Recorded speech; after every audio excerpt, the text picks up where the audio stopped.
নমরুদ হযরত ইব্রাহিম আলাইহিস সালামকে কালেমার অপরাধে, মূর্তি ভাঙ্গার অপরাধে ইব্রাহিম আলাইহিস সালামকে আগুনে ফেলার ব্যবস্থা করলেন।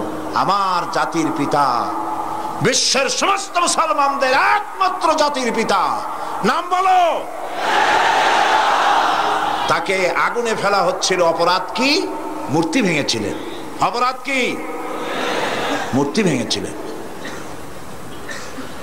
যেই জাতির পিতা আসলেন মূর্তি ভাঙতে, সেই জাতি আজ মূর্তি তৈরি করছে। বিশ্বকবি আল্লামা ইকবাল তিনি বলেছেন, বুত शकन उठ गए बाकी जो रहे बुतगर है, बुत शकन उठ गए बाकी जो रहे बुतगर है, था इब्राहिम पेदर और पेसर आजर है। बुत शकन उठ गए, যারা মূর্তি ভাঙতো তারা বিদায় হয়ে গেছে। আর মূর্তি যারা ভাঙতো তারা দুনিয়া থেকে বিদায় হয়েছেন। আজ পৃথিবীতে যারা আছে তারা মূর্তি গড়ছে। সে যুগে মূর্তি যে নির্মাণ করত তার ঘরে মূর্তি বিনাশকারী তৈরি হয়েছে। আজর ছিল, আজর ইব্রাহিম আলাইহিস সালামের পিতা, তিনি মূর্তি গড়তেন। আর তার ছেলে মূর্তি ভাঙলো, আর আজ মূর্তি ভাঙা ইব্রাহিমের সন্তানেরা মূর্তি গড়তেছে। এই ঢাকা সিটি অফ মস্ক, এই ঢাকা পৃথিবীর দ্বিতীয় বৃহত্তম মুসলিম দেশ, মসজিদের নগরী ঢাকা। আজ ঢাকা মসজিদ নগরীর পরিবর্তে মূর্তির নগরীতে পরিণত হতে যাচ্ছে। ইব্রাহিম আলাইহিস সালাম এই মূর্তি ভাঙার জন্য এগিয়ে এলেন, লা ইলাহা ইল্লাল্লাহর দাওয়াত দিলেন। আর তাকে তখন নমরুদ রাষ্ট্রশক্তি আগুনে ফেলার ব্যবস্থা করলো। শক্তি আছে, আগুনে ফেললো। আগুনে ফেলার জন্য সমস্ত ব্যবস্থা হয়ে গিয়েছে। হযরত জিবরাইল আলাইহিস সালাম হযরত ইব্রাহিমের কাছে এসে বলছেন, ইব্রাহিম তুমি তো এখনই আগুনে পড়ে যাবা, জ্বলে পড়ে ছাই হয়ে যাবা। আমি জিবরাইলের কাছে সাহায্য চাও, আমি তোমাকে মুক্ত করে দেব, বিপদ থেকে বাঁচায় দেব। হযরত ইব্রাহিম বলেন, জিবরাইল তোমার কাছে সাহায্য আমি কেন চাইবো? আমি তো এমন কোন অন্ধ খোদার ইবাদত করি না যে খোদা তার গোলামের দুঃখ দুর্দশা নিজের চোখে না দেখেন। আমার তো পরীক্ষা হচ্ছে, আমার পরীক্ষার সময় তুমি ডিস্টার্ব করছো কেন? হযরত ইব্রাহিম আলাইহিস সালাম পরীক্ষা ফেল করছেন না পাস করছেন? সুবহানাল্লাহ। আল্লাহর কি ইচ্ছা যে ইব্রাহিম আগুনে পুড়ুক? আল্লাহর ইচ্ছা কি ইব্রাহিম আলাইহিস সালাম জানতেন? না, জানতেন না। ইব্রাহিম আলাইহিস সালাম আল্লাহর ইচ্ছা জানতেন না। তিনি তার মাবুদকে খুশি করার জন্য এই কাম করতেছেন। আর আল্লাহ ইব্রাহিম যে জাতির পিতা হওয়ার যোগ্য সেটা প্রমাণ করার জন্য আগুনের ব্যবস্থা করেছেন।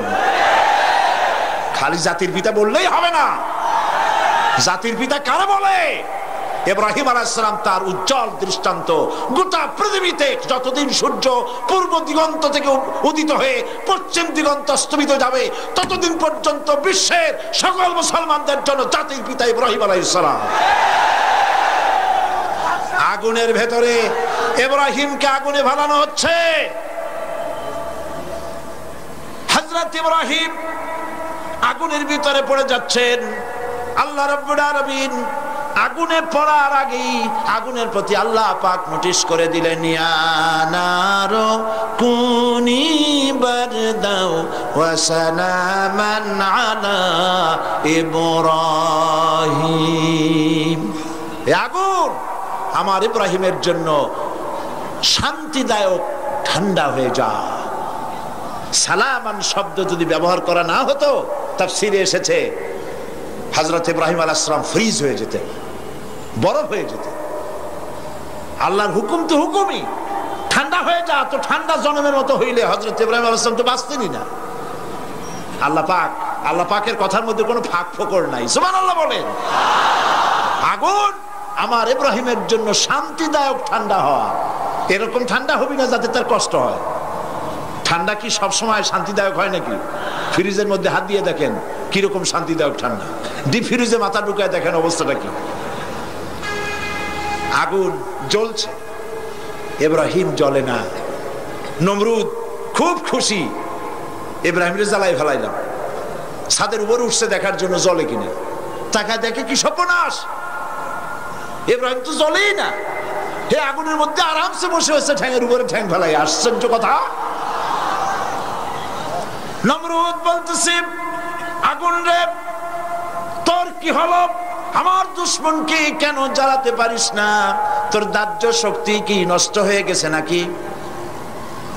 মাওলানা রুম বলছেন, আগুনের ভিতর থেকে আওয়াজ বেরোলো, এরে নমরুদ, আমার দাহ্য শক্তি জ্বালানো শক্তি আছে কি নাই তা প্রমাণ করার জন্য তুই আয়।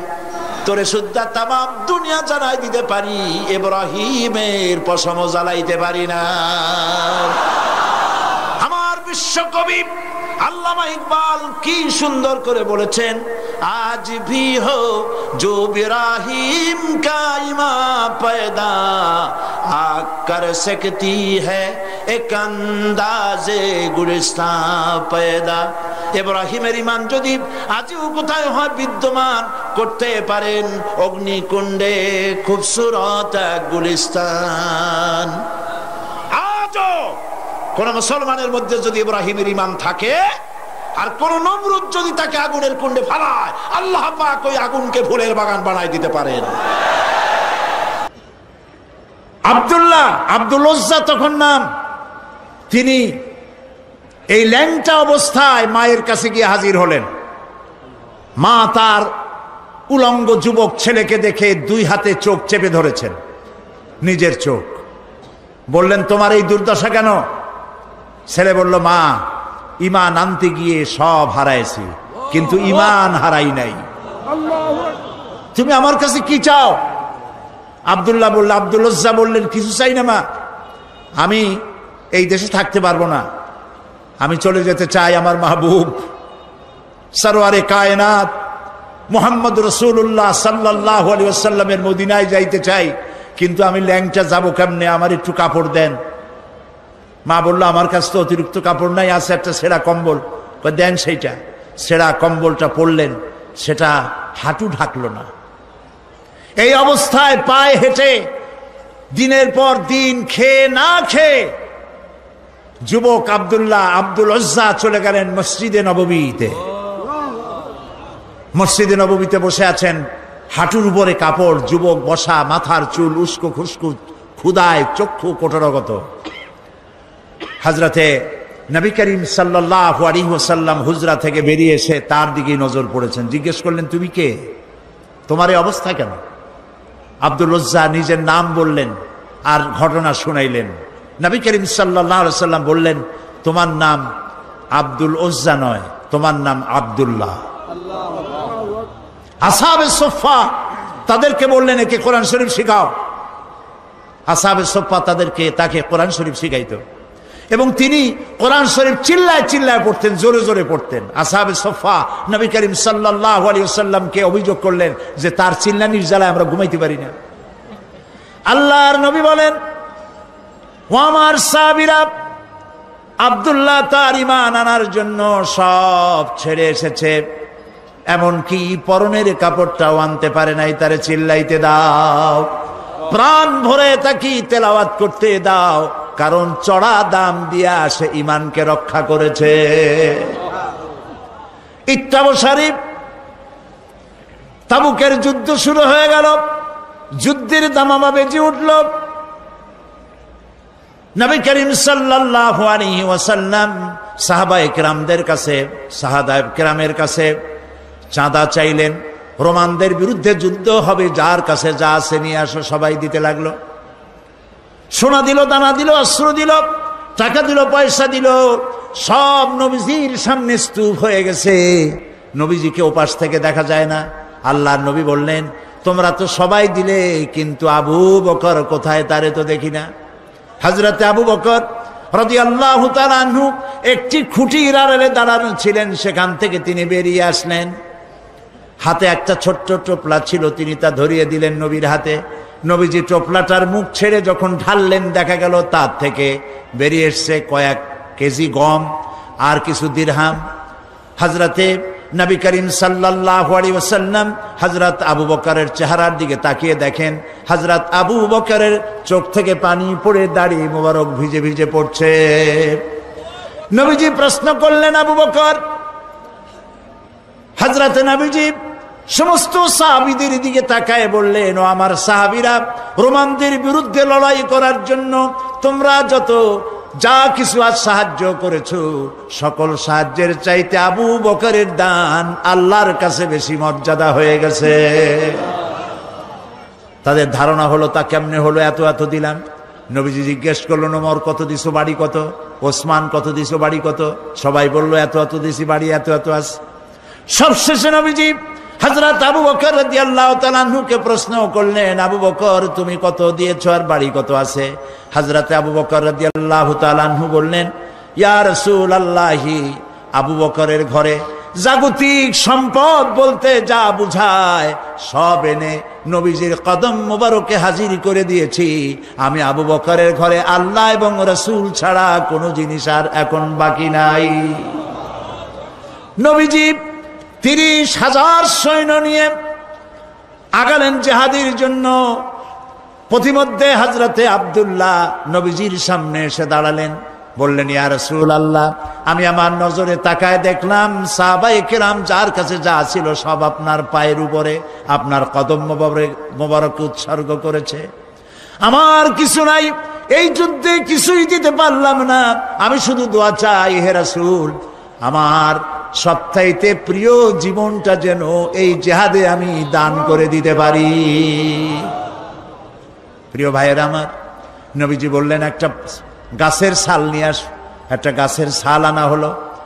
নবীজি গাছের ছালটা নিয়ে হযরত আব্দুল্লাহ হাতে বেঁধে দিয়ে বললেন, রব্বুল আমিন, আমি আব্দুল্লাহর রক্তকে কাফেরদের জন্য হারাম বানাইয়া দিলাম। হযরত আব্দুল্লাহ বলেন, ইয়া রাসূলুল্লাহ, আমি চাইলাম শহীদ হওয়ার জন্য, আর আপনি আমার রক্ত কাফেরদের জন্য হারাম করে দিলেন। নবীজি বললেন, আব্দুল্লাহ, এখন যদি তোমার মওত জ্বরেও হয়, শহীদি মওত হয়ে যাবে। নবী করিম সাল্লাল্লাহু আলাইহি সাল্লাম রোমানদের সাথে লড়াই করার জন্য চলে গেলেন তাবুকে। রোমান সৈন্যরা যখন শুনেছে যে আল্লাহর নবী নিজে আসতেছেন আর তার সাথে রয়েছে 30,000 সৈন্য, 2 লক্ষ কাফের সৈন্য সমানে পালাইছে উল্টা দিকে, জিহাদের ময়দানে আর আসে নাই। রাসূলুল্লাহ তাবুকে পৌঁছে গেলেন। 20 দিন এখানে তিনি অপেক্ষা করলেন। একদিন নবীজির কানে খবর এলো, কেউ এসে খবর দিলেন, ইয়া রাসূলুল্লাহ, আপনি যে আব্দুল্লাহকে মোহব্বত করেছিলেন, গাছের ছাল পরায় দিয়েছিলেন, সেই আব্দুল্লাহ কয়েকদিন জ্বরে ভুগে এই গত রাত্রে ইন্তেকাল করেছেন। নবীজি বললেন, তাকে দাফনের ব্যবস্থা করো। কাফন পরানো হলো, দাফনের ব্যবস্থা করা হলো। কবরের ভিতরে একজন নামলেন আর 2 জন বহন করে নিয়ে এলো লাশ। একজনে একটা বাতি ধরায় রাখলো, রাতের বেলায় টিম টিম করে বাতি জ্বলে। আর 2 জন বহন করে নিয়ে এলো লাশ। একজনে একটা বাতি ধরায় রাখলো, রাতের বেলায় টিম টিম করে বাতি জ্বলে। যিনি কবরে নেমেছেন তিনি বলছেন, তোমরা যে লাশ বহন করে আনতেছো, এই লাশের প্রতি তোমাদের ভাইয়ের প্রতি আদব করো, যত্ন করো, সম্মান করে নিয়ে এসো, আদবের সাথে নামাও। যিনি কবরের ভেতরে বসে এই লাশ ধরলেন তিনি আর কেউ নয়, বিশ্বনবী মুহাম্মদুর রাসূলুল্লাহ সাল্লাল্লাহু আলাইহি সাল্লাম নিজে কবরে দাঁড়ায়া লাশ নামাইয়া দিলেন। যারা লাশ বহন করে আনলেন তারা ছিলেন হযরত আবু বকর, হযরত ওমর রাদিয়াল্লাহু তাআলা আনহুমা। যিনি বাতি ধরিয়ে রাখছিলেন তিনি হযরত বেলাল। নবী করিম সাল্লাল্লাহু আলাইহি সাল্লাম নিজ হাতে আব্দুল্লাহকে শোয়াই দিয়া কবরের উপরে সে মাটি দিয়ে নবীজি 2 হাত আল্লাহর দরবারে উঁচু করে বলেন, রব্বুল আলামিন, এই কবরের মধ্যে আব্দুল্লাহকে শোয়াই দিলাম, আজকের সন্ধ্যা পর্যন্ত আমি তোমার রাসূল আব্দুল্লাহর উপরে রাজি ছিলাম, আল্লাহ তুমি আব্দুল্লাহর উপরে রাজি আর খুশি হয়ে যাও। হযরত আব্দুল্লাহ ইবনে মাসউদ রাদিয়াল্লাহু তাআলা আনহু সেখানে দাঁড়ানো ছিলেন। তিনি বলতেছিলেন, আহারে আজ যদি আব্দুল্লাহর লাশ না হয়ে আমার লাশ হইতো, আমার ভাগ্যটা খুলে যেত। প্রিয় ভাইয়েরা আমার, যারা আল্লাহর দ্বীনের জন্য জীবন দিলেন তারা যুবক ছিলেন। এই যুবকেরা আল্লাহর দ্বীন প্রতিষ্ঠার জন্য স্ত্রীর মায়া ভুলে গিয়েছে, মায়ের মায়া ভুলে গেছে, বাপ মায়ের মায়া ভুলে গেছেন। কোরআন প্রতিষ্ঠার জন্য জান মাল সকল কিছুকে উৎসর্গ করে তারা ময়দানে নেমেছেন। এই রক্তের উপরে ইসলামের পতাকাকে আল্লাহ উড্ডীন করে দিয়ে মদিনায় আল্লাহ দ্বীন প্রতিষ্ঠা করে দিয়েছিলেন। নবুয়ত আর কিতাব দুটি জিনিসের ভিতরে একটা সম্পর্ক আছে। নবুয়ত এবং কিতাব দুটোই আল্লাহর পক্ষ থেকে আসছে। নবুয়ত আসছে কার কাছ থেকে? আর কিতাব আসছে আল্লাহর কাছ থেকে। নবুয়ত এর দাবি কেউ নিজের থেকে করতে পারে না, এ কথা আমি বহুবার আপনাদের সামনে আলোচনা করেছি। নবী দাবির ভিত্তিতে হয় না, নবী আল্লাহ বানান। ইলেকশন করে, নির্বাচন করে এমপি বানানো যায়, মন্ত্রী বানানো যায়, প্রেসিডেন্ট বানানো যায়, চেয়ারম্যান বানানো যায়, মেম্বার বানানো যায়, কিন্তু ইলেকশন করে নবী বানানো যায় না। নবী ইলেকশনে হয় না, নবী হয় কিসে? সিলেকশন। নবী কিসে হয়? সিলেকশনে। সিলেকশনটা করেন কে? আল্লাহ রাব্বুল আলামিন। সুতরাং নবী আল্লাহর কাছ থেকে আসে, আর কিতাবও আল্লাহর কাছ থেকে আসে। নবী যদি কিতাব ছাড়া আসতেন, খুব ভালো করে বোঝেন, নবী যদি কিতাব ছাড়া আসতেন আর কিতাব যদি নবী ছাড়া আসতো, তাহলে মানুষের ধর্ম পালন, জীবনের কর্তব্যবোধ, জীবন পরিচালনা এবং ধর্মকে অনুধাবন করা দারুণভাবে সুকঠিন হয়ে পড়ত। কোরআনের নমুনাই হচ্ছে, কিতাবের নমুনা হচ্ছেন আম্বিয়ারা। আম্বিয়া আলাইহিমুস সালাম তারা হচ্ছেন কিতাবের নমুনা। কিতাবও যার, নবীও সেই আল্লাহ সুবহানাহু ওয়া তাআলা। কোরআন হচ্ছে একটা থিওরি, আর নবীরা হচ্ছেন, কিতাব হচ্ছে থিওরি, নবীরা হচ্ছেন তার প্র্যাকটিক্যাল। থিওরি আর প্র্যাকটিক্যাল দুটো জিনিস এক নয়। যেমন আমি যদি কাগজে লিখি র দন্তেশ্ব গয় ওকার লয় লয় আকার, কাগজে লিখে দিলাম, কি হলো কন্ত? বলুন সবাই কি হলো? এখন যদি আপনারা এটার উপরে চাটেন, মিষ্টি লাগবে? বলবেন মিষ্টি কেমনে লাগবে, ওর মধ্যে দুধ নাই, চিনি নাই। আচ্ছা ঠিক আছে, লিখে দিলাম দুধ, চিনি ইত্যাদি যা যা লাগে সব লিখা কাগজটারে গোল বানাই দিলাম। এখন যদি চাবান, তাও কি মিষ্টি লাগবে? লাগবে না। মিষ্টি লাগবে কি হলে? দুধ কিনতে হবে, ছানা বানাতে হবে, চিনির শিরা তৈরি করতে হবে, তারপরে রসগোল্লা বানাতে হবে, এরপরে আপনি ফ্রিজে রাখবেন, চামচ দিয়ে কাটবেন, মজা করে খাবেন, তখন আপনার ভালো লাগবে, ঠিক কিনা? এখন ভালো লাগলো কেন? যেহেতু এটা প্র্যাকটিক্যালে আসছে। আর আগে কাগজ চেটেছেন, কাগজ চাবাইছেন, ভালো লাগে নাই, কারণ থিওরি চাবাইছেন। প্র্যাকটিক্যালে না আসা পর্যন্ত মজা পাওয়া যাবে না। সেই জন্য কোরআন হচ্ছে একটা থিওরি, কাগজে লেখা একটা থিওরি। এই থিওরিটা আল্লাহ রাব্বুল আলামিনের। এই থিওরি যদি প্র্যাকটিক্যাল না থাকে, মডেল না থাকে, আদর্শ না থাকে, তাহলে তা পালন করা মানুষের জন্য দুঃসাধ্য, সুকঠিন। এই জন্য আল্লাহ সুবহানাহু ওয়া তাআলা কোরআনের মুজাসসাম নমুনা হিসেবে পেশ করেছেন মুহাম্মদুর রাসূলুল্লাহ সাল্লাল্লাহু আলাইহি ওয়াসাল্লাম। তিনি হচ্ছেন কোরআনের মডেল। সুবহানাল্লাহ ওয়া বিহামদিহি। যার জন্য তিনি স্পষ্ট করে বলতে পেরেছেন যে কথা কেউ বলতে সাহস পায়নি, যে কথা নবী বলেছেন। আল্লাহর নবী বলেছেন, ও আমার সাহাবীরা, দিনের আলোতে তোমরা আমার ভিতরে যা দেখতে পাও, রাতের বেলায় আমার ভিতরে তোমরা যা দেখতে পাও। ও আমার স্ত্রীরা, দিনের আলোতে আমার ভিতরে যা দেখতে পাও, রাতের আধারে আমার মধ্যে যা দেখতে পাও, যে সব আচরণ, আমার চলাফেরা, দিন ও রাতের আলোচনাগুলি, দিন ও রাতের চরিত্রগুলি, দিন ও রাতের আমার কর্তব্য পালন, আমার মধ্যে যা দেখতে পাও সবগুলি খুলে খুলে মানুষের সামনে বলে দাও।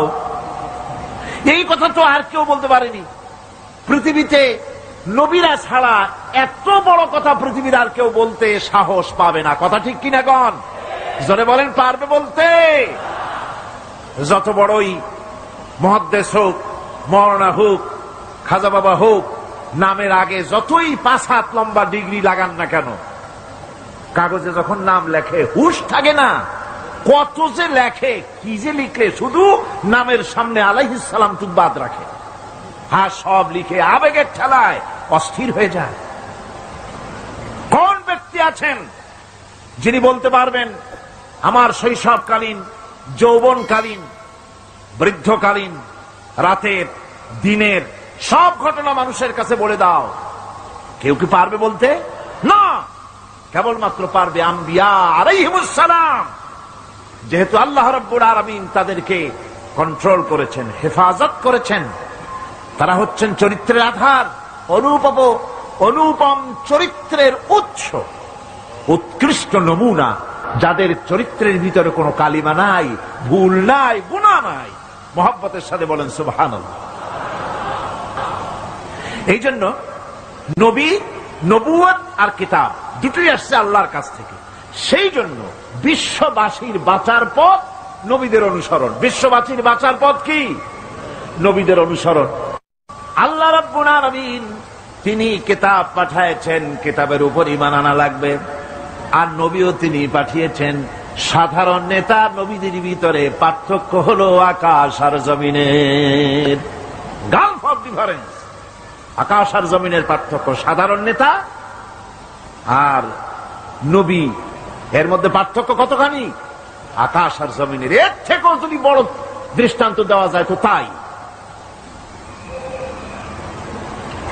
কারণ হচ্ছে এই পৃথিবীতে পথপ্রদর্শক হিসেবে শিক্ষক, পণ্ডিত, ধর্মগুরু, রাজনৈতিক নেতা, বাপ দাদা, দার্শনিক যারাই পৃথিবীতে আবির্ভূত হয়েছেন,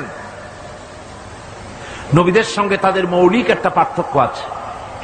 সে মৌলিক পার্থক্য হচ্ছে সাধারণ লোকের, সাধারণ নেতারা সিদ্ধান্ত নেন মন মস্তিষ্ক প্রসূত জ্ঞান দিয়ে। এই জন্য তাদের সিদ্ধান্ত দিয়ে দেশ এবং জাতির স্থায়ী কোনো কল্যাণ সাধিত হয় না। আল্লাহ রাব্বুল আলামিন বলেন, মা ইয়ানতিকু আনিল হাওয়া ইন হুয়া ইল্লা ওয়াহয়ুন ইউহা। আমার নবী প্রবৃত্তিকে অনুসরণ করে কোনো কথা বলেন না। আমার নবী যেটা বলেন সেটা হলো ওহী। আমি যা বলতে বলি তিনি তো তাই বলেন। নবী নিজের মগজ থেকে কিছু বলেন না, আল্লাহর কথা দিয়ে বলেন। এই জন্য কোরআন আর হাদিসে বেশি কোনো পার্থক্য নাই। কোরআন হলো, কোরআনের ভাব এবং ভাষা দুটোই আল্লাহ রাব্বুল আলামিনের, আর হাদিসের ভাষাটা শুধু আল্লাহর নবীর, আর ভাবটা হচ্ছে আল্লাহ রাব্বুল আলামিনের। নবীরা যা বলেন তাই সত্য। এই জন্য নবীদের কথার ভিতরে কোনো বক্রতা নাই। নবীদের কথার ভিতরে কোনো বক্রতা নাই, কোনো শটতামি নাই, কোনো প্রবঞ্চনা নাই। নবীদের কথা হচ্ছে ডাইরেক্ট, আল ওয়াদুহ ওয়াস সারাহা, পরিষ্কার বক্তব্য তারা রাখেন, যেখানে কোনো বক্রতার বিন্দু মাত্র লেশ নাই। সাধারণ নেতারা লোভ, লালসা এবং স্বার্থপরতায় থেকে ঊর্ধ্বে উঠতে পারে না। নবীরা সমস্ত স্বার্থের ঊর্ধ্বে। কোন আলহামদুলিল্লাহ। স্বার্থের ঊর্ধ্বে কারা? নবীরা। আল্লাহ পাক বলছেন, ইয়াত্তাবিউনা ইল্লা যান্না ওয়া মা তাহওয়াল আনফুস। আল্লাহ পাক বলেন সাধারণ নেতাদের ব্যাপারে কোরআন পরিষ্কার করে বলছে যে তারা নিজেদের মন মস্তিষ্ক এবং নিজেদের হাওয়া, নিজেদের প্রবৃত্তির অনুসরণ করে চলে। আর যারা নাকি প্রবৃত্তির অনুসরণ করে, মন মস্তিষ্ক নিজস্ব বুদ্ধির অনুসরণ করে, তাদের সম্পর্কে আল্লাহ পাক বলেন, ওয়ামা লাহুম বিহি মিন ইলমিন ইয়াত্তাবিউনা ইল্লা যান্না ওয়া ইন্নায الظن لا يغني من الحق شيئا।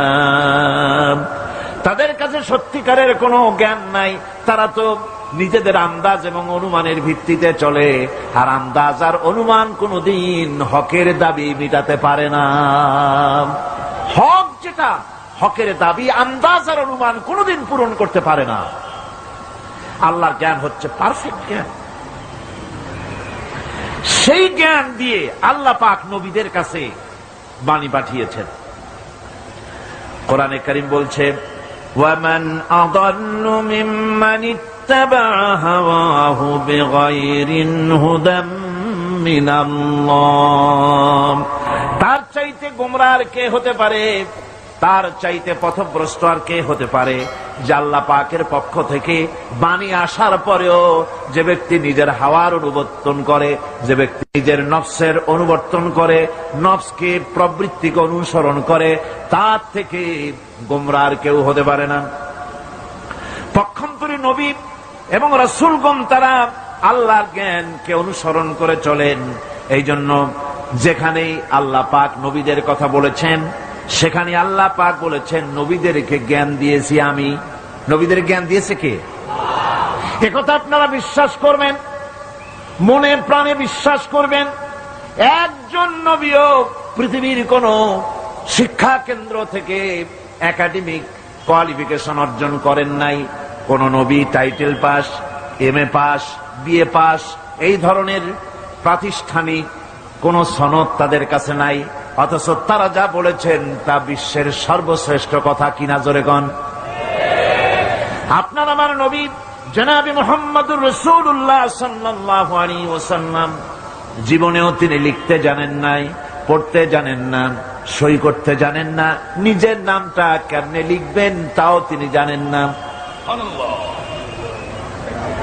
সুলহ হুদায়বিয়ার দিনে, হুদায়বিয়ার সন্ধির দিনে সন্ধিপত্র লেখা হলো, হুজুরের নাম লেখা হলো মিন মুহাম্মাদুর রাসূলুল্লাহ। তার পক্ষ থেকে কুরাইশদের মধ্যে চুক্তিপত্র লেখা হচ্ছে। কুরাইশরা বলল, মুহাম্মদ সাল্লাল্লাহু আলাইহি ওয়াসাল্লামের নামের সামনে যদি রাসূলুল্লাহ লেখো তাহলে তো চুক্তির কোনো দরকার নাই, আমরা তো তাকে রাসূল মানি না, নাউযুবিল্লাহ। মুহাম্মদ বিন আব্দুল্লাহ যদি লেখো তাহলেই আমরা এই চুক্তি মানব। রাসূল করিম সাল্লাল্লাহু আলাইহি ওয়াসাল্লাম হযরত আলীকে ডাকলেন, আলী গো, চুক্তিপত্রে যেখানে আমার নাম মুহাম্মদুর রাসূলুল্লাহ লেখা আছে, আমার নামের সামনে থেকে রাসূলুল্লাহ নামটা বাদ দিয়ে দাও, মুহাম্মদ বিন আব্দুল্লাহ লেখো। হযরত আলী বলছেন, ইয়া রাসূলুল্লাহ, সারা জীবন আপনার গোলামি করেছি, যা বলেছেন তাই শুনেছি, জীবনটাও আপনার জন্য দেওয়ার জন্য প্রস্তুত আছি, ভবিষ্যতেও যত কথা বলবেন সব মাথা পেতে মেনে নেব, কিন্তু আজকের এই হুকুম আমার পক্ষে মানা সম্ভব হবে না। আমি আলীর পক্ষে কিছুতেই সম্ভব নয় যে আল্লাহর নবীর নামের সামনে থেকে মুহাম্মদুর রাসূলুল্লাহ আমি কেটে দেব। রাসূলুল্লাহ শব্দ আমি কাটতে পারবো না, এটা আমার পক্ষে সম্ভব নয়। নবীজি বললেন, আলী, কোন জায়গায় রাসূলুল্লাহ লেখা আমারে দেখো, আমি কেটে দিই। আমার বন্ধুগণ, নাম লিখতে জানেন না, সই করতে পারেন না, পড়তে জানেন না, তিনি বলতেছেন, ইন্নামা বুইস্তু মুআল্লিমান, আমি পৃথিবীতে প্রেরিত হয়েছি শুধুমাত্র শিক্ষক হিসেবে দুনিয়ায় এসেছি। সুবহানাল্লাহ। দুনিয়ার কোন শিক্ষা প্রতিষ্ঠানে আল্লাহ রাব্বুল আলামিন তার হাবিবকে পড়ান নাই, যেহেতু তিনি তো বিশ্ব নবী। আমার নবী কি নবী? জোরে কর না, কি নবী? আপনার আমার নবী বিশ্ব নবী। বিশ্ব নবী সাধারণ মানুষের কাছে কি পড়বে? যে পড়াবে তার মগজ তো ছোট, তার জ্ঞান তো সীমিত। সীমিত জ্ঞান দিয়া বিশ্ব নেতারে কি শিখাবে, বিশ্ব নবীরে কি শিখাবে? এই জন্য আল্লাহ রাব্বুল আলামিন বিশ্ব নবীর শিক্ষক আল্লাহ পাক নিজে হয়ে গেলেন। বিশ্ব কবি, কবি সম্রাট আল্লামা ইকবাল এই ব্যাপারে আয়াতের ব্যাখ্যায় তিনি বলেন, কি মুহাম্মদ সে ওয়াফা তূনে তু হাম তেরে হে, কি मोहम्मद सी वफा तूने तो हम तेरे हैं ये जहां चीज ही क्या लोहो कलम तेरे हैं। मोहम्मद साल्लाल्लाहु आलैहि ওয়াসাল্লামের সঙ্গে যদি তোমার মহব্বত জুড়ে যায়, তার অনুকরণ অনুসরণ যদি তুমি করতে পারো, আকাশ আর জমিন তো দূরের কথা, লৌহ কলম পর্যন্ত আল্লাহ তোমার জন্য করে দিবেন। রাসূলের মতো হয়ে যাও, তার অনুসরণ তার অনুকরণ করো। নামাজ পড়বো কার মতো? বলেন কার মতো? রাসূলের মতো। জামা গায়ে দেবো কার মতো? দাড়ি রাখবো কার মতো? দাড়ি, নবীরও দাড়ি আছে, আবার কবিরও দাড়ি আছে। নবীর দাড়ি আর কবির দাড়ি, দুই দাড়ি তো এক না। দুই দাড়ি কে এক? দাড়ি রাখবো কার মতো? নবীর মতো। নবী যেমনি রাখতে বলছেন, কোন কথা আল্লাহর নবী বাদ দেন নাই। হাতের নখ কাটা থেকে শুরু করে রাষ্ট্র পরিচালনা পর্যন্ত সব আল্লাহর নবী শিখাই গেছেন। সুবহানাল্লাহ। রাষ্ট্র কেমনে চালাইবেন তা রাসূলুল্লাহ শিখান নাই? শিখান নাই? সব শিখিয়ে দিয়েছেন, কোনো জিনিস বাকি রাখেন না।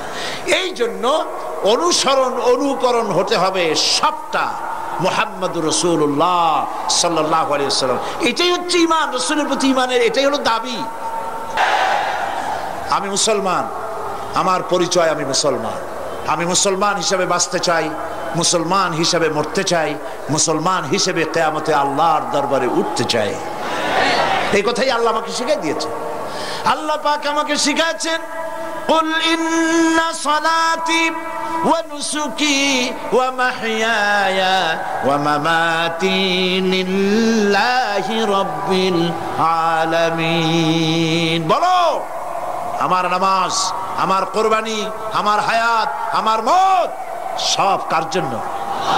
জোরে বলুন, আল্লাহর জন্য। সে আল্লাহর জন্য চলতে হলে আল্লাহ রাসূলের অনুসরণ অনুকরণ করতে হবে জীবনের সব ক্ষেত্রে। রাসূল করিম সাল্লাল্লাহু আলাইহি ওয়াসাল্লাম মক্কি জীবনে মানুষকে তাওহীদ বুঝাইছেন, শিরক বুঝাইছেন, আখিরাত বুঝাইছেন। মানুষকে বলে দিয়েছেন এক আল্লাহর দাসত্ব করবে, আল্লাহর সাথে কাউকে শরীক স্থাপন করবে না। ইন্না শিরকা লাযুলমুন আযীম। শিরক হচ্ছে মস্ত বড় জুলম, অত্যাচার। এই শিরকের কাছেও যাবে না। সুতরাং আল্লাহর আইন মানতে হবে, শিরক বর্জন করতে হবে, বিদআত ছাড়তে হবে, তাওহীদকে বিশ্বাস করতে হবে, আখিরাত ভিত্তিক জীবন যাপন করতে হবে। প্রত্যেকটি কাজ এবং কথার হিসাব আল্লাহর কাছে দিতে হবে। এই চিন্তা মাথার মধ্যে থাকতে হবে। এই কথাগুলি রাসূল করিম সাল্লাল্লাহু আলাইহি ওয়াসাল্লাম মক্কি জিন্দেগিতে মানুষকে বুঝাইছেন। 13 বছর লাগলো। মোট কয় বছর লাগছে? 13 বছর পর আল্লাহর নবী এবার আল্লাহ অর্ডার করলেন হিজরত করার জন্য। রাতের বেলায় 70 জন লোক আসলো মদিনা থেকে। এরা হলো আনসার। তারা এসে বললেন, হে রাসূল, আমরা আপনাকে থাকার জায়গা দেব, আপনার সাহায্য করব, আপনি আমাদের দাওয়াত কবুল করুন, মদিনায় আসুন।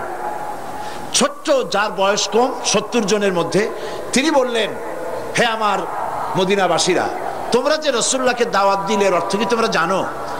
এর অর্থ হচ্ছে মুহাম্মদ সাল্লাল্লাহু আলাইহি ওয়াসাল্লামকে আশ্রয় দিলে পরে সমস্ত লোকেরা তোমাদের বিরুদ্ধে খেপে যাবে, কাফেরেরা। তারা খেপলে তাদের মোকাবেলায় মুহাম্মদ সাল্লাল্লাহু আলাইহি ওয়াসাল্লামকে ছেড়ে দিয়ে তোমরা তখন নিরাপদে থাকবে, তোমাদের জীবন বাঁচাবে। এরকম যদি হয় তাহলে মুহাম্মদ সাল্লাল্লাহু আলাইহি ওয়াসাল্লামকে দাওয়াত না দেওয়াই ভালো, বুঝে শুনে দাওয়াত দাও। এবার 70 জন লোক রাসূলুল্লাহর হস্ত মোবারক ধারণ করলেন। তারপরে তারা বললেন, আয় আল্লাহর নবী, আপনার পবিত্র হাত স্পর্শ করে আল্লাহর নামে কসম করে বলি, আপনি মদিনায় তাশরীফ নিলে পরে, আপনি আমাদের দাওয়াত কবুল করলে পরে আমরা আপনাকে আশ্রয় দেব। আপনার আমাদের জীবনে আমাদের শরীরে এক ফোঁটা রক্ত থাকাকালীন আল্লাহর নবীর গায়ে কাউকে আমরা হাত তুলতে দিব না। রাসূলুল্লাহ দাওয়াত কবুল করলেন। এবারে 70 জনের মধ্য থেকে নেতা বললেন, ইয়া রাসূলুল্লাহ, এবার আমার একটা দাবি, মদিনাবাসীদের পক্ষ থেকে একটা দাবি। সেই দাবি হলো এই, আপনি যখন মদিনায় যাবেন, আমরা বিশ্বাস করি আপনি আল্লাহর নবী, চিরকাল আপনার এই দুর্দিন যাবে না, সুদিন নিশ্চয় আপনার একদিন ফিরে আসবে। সেই সুদিনে আপনি মদিনা কি ভুলে যাবেন নাকি? নবীজি বললেন, ও মদিনাবাসীরা, আমি মদিনাকে কখনো ভুলে যাব না। রাসূলুল্লাহ হিজরত করলেন, মদিনা মুনাওয়ারায় প্রবেশ করলেন। সমস্ত মুসলমান এবং অন্য জাতি লোকেরা, নারী পুরুষ আবাল বৃদ্ধ বনিতা সব গাছে উঠেছে, ছাদে উঠেছে, পাহাড়ে উঠেছে নবীজিকে দেখার জন্য কখন আসবেন। সময় তাদের প্রতীক্ষার শেষ হয় না। হঠাৎ করে এক ইহুদি দূর থেকে চাঁদের মতো দেখতে পেল, আর ইহুদি সর্বপ্রথম খবর দিল মুসলমানদেরকে, বড় সুন্দর চাঁদের মতো কেউ যেন আসতেছেন বলে মনে হয়। সকলে লক্ষ্য করল আর তাকিয়ে দেখলো চাঁদের মতো উদিত হতেছে দূরের থেকে। সবাই গেয়ে উঠলো নারী পুরুষ সম্মিলিত ভাবে, তলাআল বাদরু আলাইনা, তলাআল বাদরু আলাইনা মিন সানিয়াতিল ওয়াদাই ওয়াজাবাশ শুকরু আলাইনা মাদআ লিল্লাহি দাই। আমাদের জন্য পূর্ণিমার চাঁদ উদিত হয়েছে, আমাদের জন্য আল্লাহর শুকর আদায় করা ওয়াজিব হয়ে গেছে।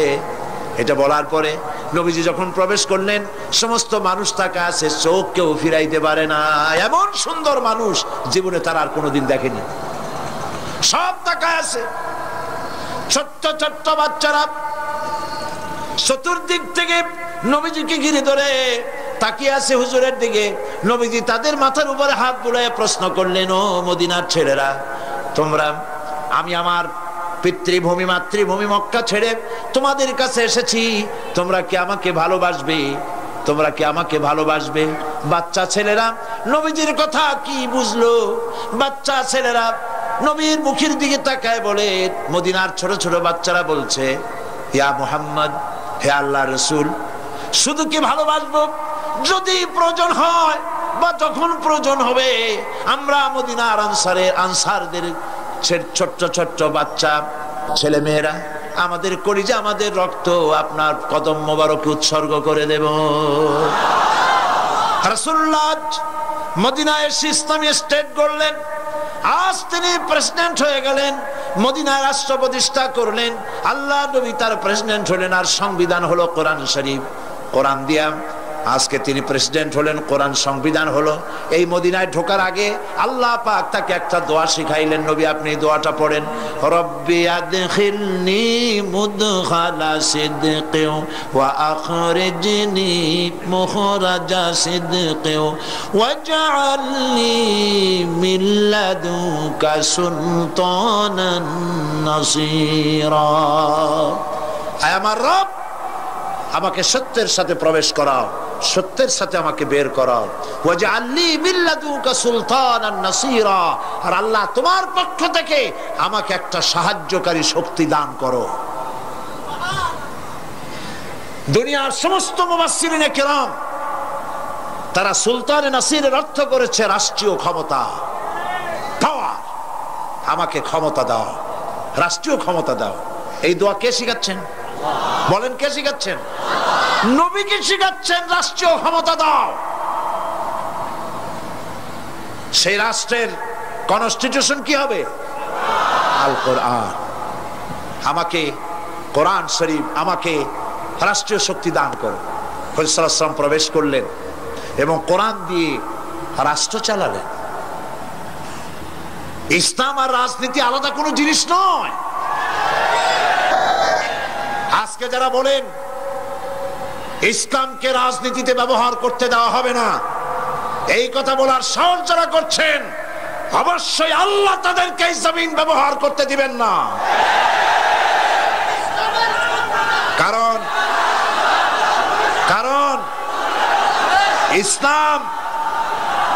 ইসলাম মানুষকে শুধু নামাজ শেখাতে আসে নাই।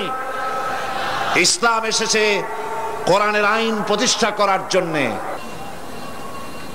রাসূল করিম সাল্লাল্লাহু আলাইহি ওয়াসাল্লাম শুধু রাজনীতি করেছেন, আর কোন নবীরা করেননি। কি বলেন? এই কোরআন শরীফ ইউসুফ আলাইহিস সালামের কথা আছে কিনা? তিনি কি রাজনীতি করছিলেন? কোরআন শরীফ পড়েন।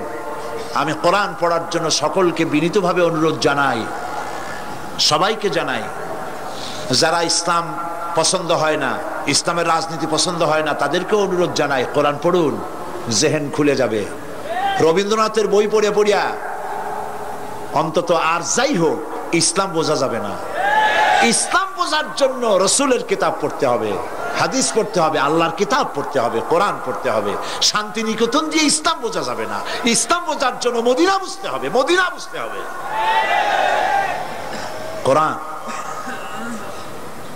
কোরআন দিয়ে আল্লাহ পাক সব কথা বলে দিয়েছেন। ইউসুফ আলাইহিস সালাম মিশরে জেল থেকে মুক্ত হওয়ার পর তিনি প্রথমে অর্থ এবং খাদ্য দুটো মন্ত্রণালয়ের দায়িত্বশীল মন্ত্রী হয়েছিলেন। আল্লাহর নবী ইউসুফ আলাইহিস সালাম আল্লাহর কি, আর রাষ্ট্রের কি, রাষ্ট্রের মন্ত্রী। এর কিছুকাল পরে গোটা মিশরের প্রেসিডেন্টের দায়িত্ব আসলো কার উপরে? এগুলি কি বানানো কথা? এগুলি কি গাজী কালু চাম্পাবতীর পুঁথি, সোনাবানের পুঁথি? কোরআন শরীফ। আল্লাহ পাক বলছেন গোটা মিশরের প্রেসিডেন্ট ছিলেন হযরতে ইউসুফ আলাইহিস সালাম। এই কথা জানার পরে, বোঝার পরে তুমি মুসলমানের সন্তান হয়ে কি করে বলো যে ইসলামকে রাজনীতি, ধর্মকে রাজনীতি ব্যবহার করতে দেওয়া হবে না? তুমি কে কথা বলা? দাউদ আলাইহিস সালাম প্রেসিডেন্ট ছিলেন, সুলাইমান আলাইহিস সালাম গোটা পৃথিবীর প্রেসিডেন্ট ছিলেন, ঠিক কিনা? কোথায় আছে? কোরআন শরীফে আছে। গোটা দুনিয়ার প্রেসিডেন্ট ছিলেন সুলাইমান আলাইহিস সালাম। মুহাম্মাদুর রাসূলুল্লাহ সাল্লাল্লাহু আলাইহি ওয়াসাল্লামকে আপনারা মানেন? সুবহানাল্লাহ। এই প্রশ্ন তো করাই লাগতো না, তো আমি করলাম কি জন্য? এই জন্য করলাম। মুহাম্মদ সাল্লাল্লাহু আলাইহি ওয়াসাল্লামকে যারা পয়গম্বর মানে, নবী রাসূল মানে, তাহলে তিনি যা করেছেন তাও মানতে হবে। তা যদি না মানো, রবীন্দ্রনাথের গোলাম, আল্লাহর গোলাম নয়, রাসূলুল্লাহর উম্মত নয়। রাসূলুল্লাহ প্রেসিডেন্ট ছিলেন, রাষ্ট্র চালাচ্ছেন, অস্বীকার করতে পারবা? তাহলে কোন সাহসে বলো পৃথিবীর দ্বিতীয় বৃহত্তম মুসলিম দেশে দাঁড়ায়া, কোন সাহসে বলো ধর্ম আর রাজনীতি আলাদা? মুসলমান ভাইয়েরা, রাসূল প্রেসিডেন্ট ছিলেন, রিসালাতের উপর ঈমান, রিসালাতের উপর ঈমান। তার অর্থ নাকি রাসূলুল্লাহ যা করেছেন তাই করতে হবে, ঠিক কিনা? বলেন সত্য কিনা?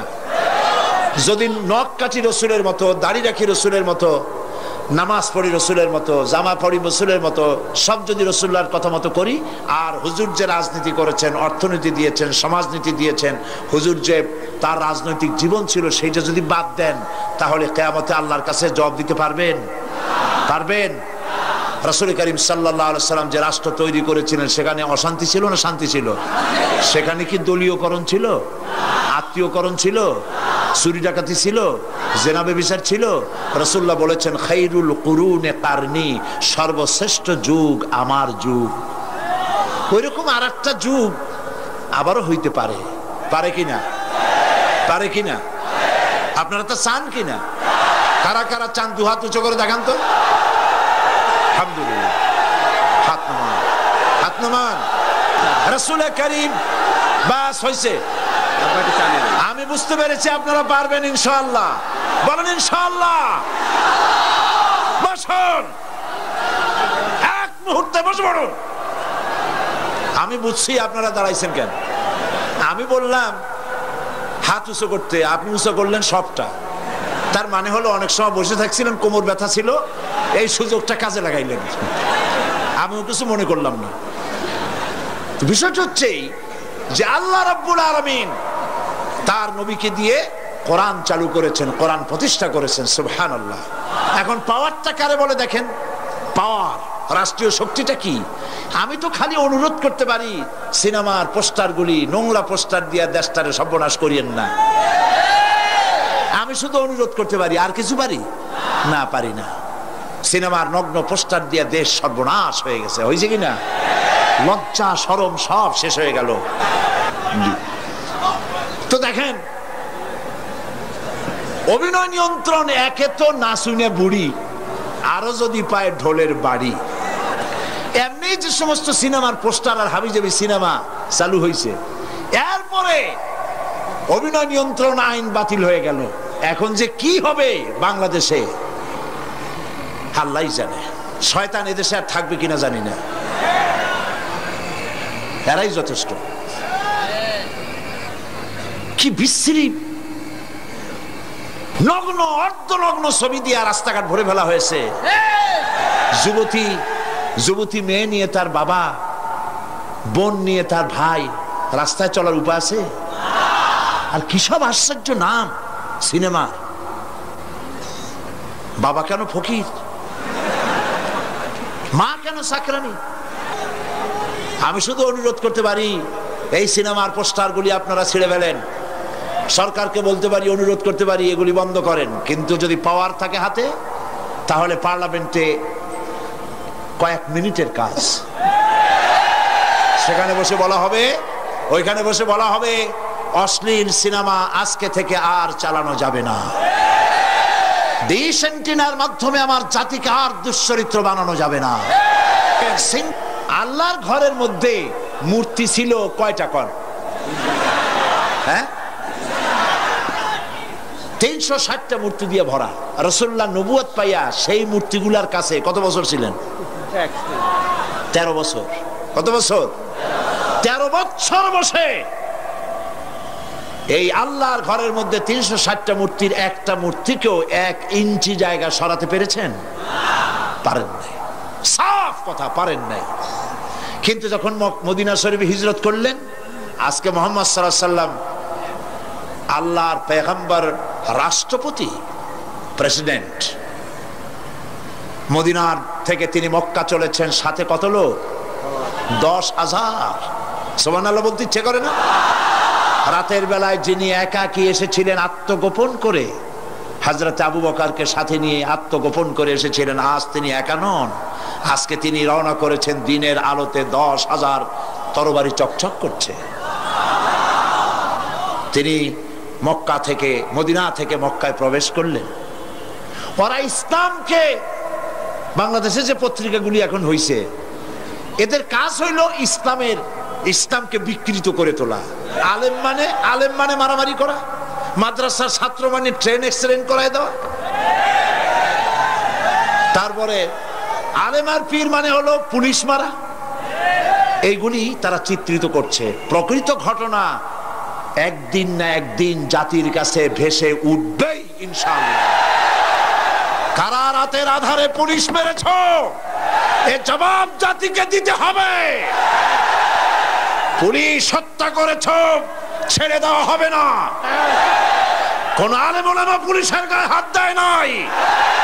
কারা দিয়েছে তা বেরোবে, আল্লাহ বের করে দেবেন। ইসলাম মানুষকে হত্যা করে না। রাসূলের আদর্শ। মক্কায় প্রবেশ করেছেন 10,000 লোক নিয়ে।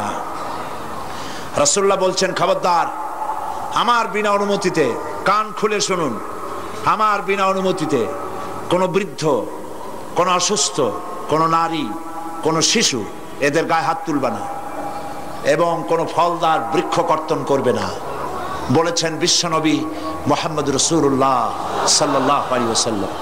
তিনি প্রবেশ করলেন হারামে, হুদুদে হারামে প্রবেশ করেছেন। সেখানে তিনি দেখতে পেলেন মানুষ সব দৌড়াইতেছে বয়স ছোটে।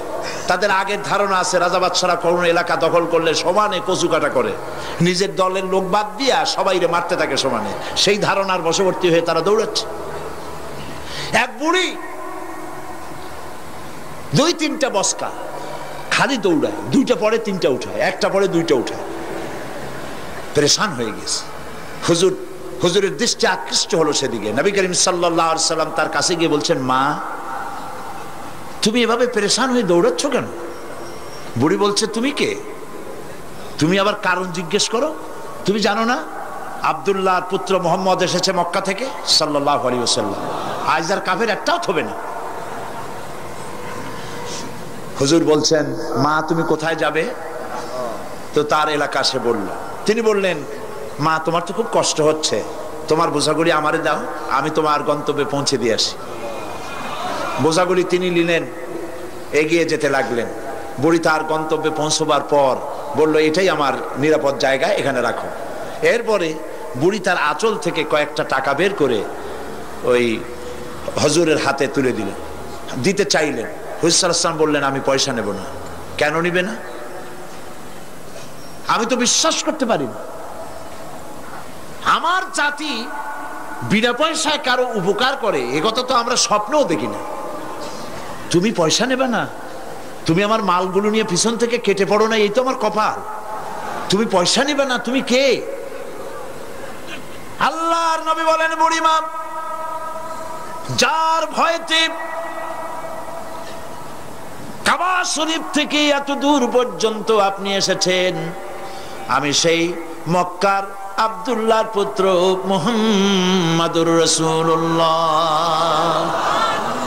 বুড়ি তখন বলল, বাবাজি, তোমার নামে এত বদনাম শুনেছি, আর আমি পেরেশান হয়েছি, ভয় পেয়েছি। তুমি এত উদার, এত মহৎ, আমি বুঝতে পারি নাই। আমি এখন বুঝলাম তুমি কোনো সাধারণ মানুষ নও, তুমি সাধারণ কোন রাজা বাদশা নও, নিঃসন্দেহে তুমি আল্লাহর নবী। আর এক মুহূর্ত দেরি করব না, মুসলমান হয়ে গেলাম। লা ইলাহা ইল্লাল্লাহু মুহাম্মাদুর রাসূলুল্লাহ।